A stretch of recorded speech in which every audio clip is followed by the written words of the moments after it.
ஹெல்த்தியாக இருக்கிறதுக்கு ஒரே வழி வந்து இந்த மாதிரி டாக்டர் நம்பாதீங்க, நமக்கு தேவையே கிடையாது. நீங்கள் வந்து உடம்பு கரெக்டாக வச்சுருந்தீங்கன்னா பக்த வச்சல் நமக்கு தேவை கிடையாது. அதாவது இது வந்து 2வது ஹார்ட்டுங்கிறாங்க.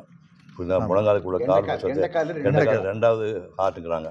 இதுக்காக என்ன உங்களுக்கு எவ்வளோ பேர் சர்ஜரி பண்ணாலும் டாக்டர் என்ன சொல்கிறாங்க, எழுந்து நடன்னு சொல்கிறாங்க. புரியுதவங்களுக்கு சும்மா இப்படி பாரு அப்படி பாரு சொல்லலை, எழுந்து கொஞ்சம் நடக்கிற சார் நடக்கிறது தான் இம்பார்ட்டண்ட்.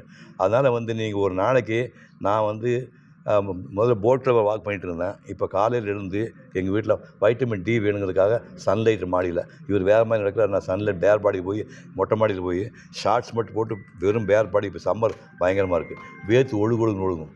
டவல் வச்சு தொடச்சிட்டு 45 நிமிஷம் ஃபுல் ஸ்வெட்டர். டாக்டர் கேட்டால் டி வைட்டமின் இதுதான் வருது அப்படிங்கிறாரு. புரியுது? ஒரு நாளைக்கு நீங்கள் கரெக்டாக வந்து 40 மினிட்ஸ் வாக் பண்ண ஆரம்பிச்சிங்கன்னா அது நல்லா தூக்கம் வரும், நல்லா பசி வரும். இதை மட்டும் பண்ணுங்கள். வாக்கிங் வந்து மோர் இம்பார்ட்டண்ட். நீங்கள் எக்ஸசைஸ் பண்ணுறது இது மாதிரி ஜிம்முக்கு போகிறது சூர்யா மாதிரிலாம் அதை பண்ணலாம். அது எக்யூப்மெண்ட்லாம் விலை கொடுத்து ஜாஸ்தி வாங்கணும். எல்லா வயசுலையும் பண்ண முடியாது. பாடி பில்டர்ஸ்லாம் ஜாஸ்தி வயசு இதோடு இல்லை. யோகா வாழ்ந்தவங்க 90 வயசு ஆடி இருந்திருக்காங்க. ஞாபகம் வச்சுக்கோ. ஓகே, சொல்லுங்க. பாடி பில்டர் வந்து பெரிய ஆளுகள் இல்லாமல் யாரோ ஒருத்த மட்டும் கல்கட்டா இருந்தால் சொன்னாங்க 85 வயசு.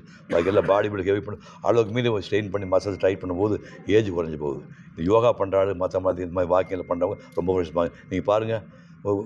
ஒரு 70 வயசு 90 வயசு பிராமின்லாம் வந்து சர்வசாதாரணமாக வயசானவங்களை உயிரோட இருப்பாங்க. கேட்டால் அவன் வயசானப்போ இந்த ஆடு மாடு கோழி குஞ்சா திங்க மாட்டான்.